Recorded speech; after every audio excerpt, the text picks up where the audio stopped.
नमस्कार मित्र सब, हम डॉक्टर रोशनी झा अहाँ सबके मैथिली विथ रोशनी चैनल में स्वागत करै छी।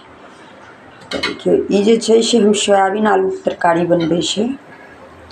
ई सोयाबीन आलू जे छै से पैकेट के रूप में पैकेज वाला आबै छै, उ नीक होइ छै, खुला वाला नहीं बढ़िया होइ, कीड़ा तीड़ा रहल, ताहि दुआरे जे छै से हम पैकिंग माल लै छियै। और देखियो एकर तरकारी जे छै से बहुत सुंदर होइ छै।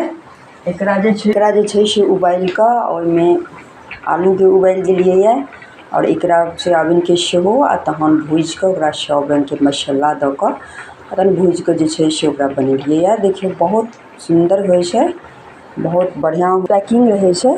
तो एना वाला पैकिंग जे करबै तो ई बहुत जे छै से नीक होइ छै, ओ खुला नहीं होइ छै, ओ कचकच सेहो होइ छै, ओहिमे कीड़ा सेहो रहै छै।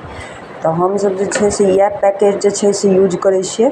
देख सकै छियै अहाँ सब डेली जे हम कहिए देने छी जे हम सब जे छै से फल डेली खाइ छियै। तो ई जे छियै से पपीता और तरबूजा भ गेलै, ई दुनू आदमी के प्लेट छै, तो दुनू में खाइ छियै पपीता और तरबूजा।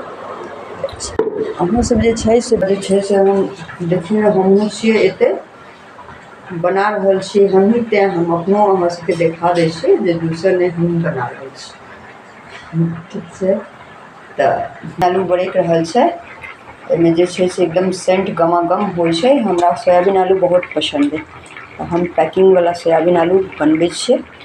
तो अहाँ सब जरूर एक बेर वो बना के देखियो, बहुत नीक है, बहुत टेस्टी है। फिर बाय बाय।